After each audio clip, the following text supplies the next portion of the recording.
Welcome back. We're about 20 minutes into the start of the trading session here in the U.S. Dow, S&P 500, NASDAQ, all in positive territory. Let's get over to Yahoo Finance's Jared Blickery as we've been monitoring the reaction on a hotter than expected jobs report this morning now, Jared. Yes, check this out. The markets are running with the information to the upside. Dow up over 1%. And guess what? The NASDAQ is underperforming the Dow and the S&P 500 today. It's up about 0.5%. That is a flip from the normal price action. And I want to show you a longer-term chart on the S&P 500. This is going back 3 months, but you can see we clearly broke out of the recent trading range. And if I go back a year, you can see we are heading towards those August highs. And if we take a look at the NASDAQ, it's already soared above those. And let's see if we can get that right there.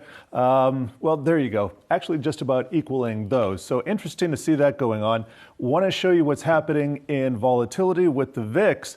And let me dial this down to a 3-month. You can see we are heading to new lows. Haven't seen these levels for a long time. On a 3-year basis, you can see heading back into that range we saw during that very quiet period, well, quiet relative for the time, when we did see a lot more bullish tailwinds in the market. Finally, here's the B of A Move Index. I've been tracking bond volatility. It has been ticking down now 2 days. These are as of yesterday's close, so we'll get another print today, but that is heading in the right direction. Want to show you what's going on in sector action today. Materials and energy, those are the two big leaders there. Consumer discretionary also up nicely, but with respect to materials and energy, one of the things that stood out in this report this morning, strength in construction, and that's kind of the canary in the coal mine, but it is running really strong right now. Maybe that's why we're seeing the Dow outperforming a little bit today. We got JPM, that's JP Morgan up 2%, Nike up 3%.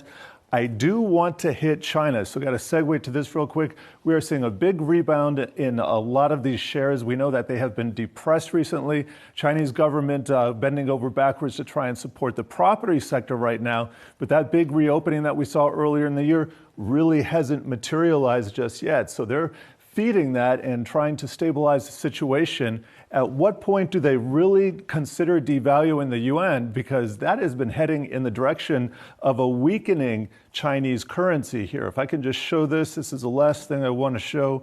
I promise. There we go.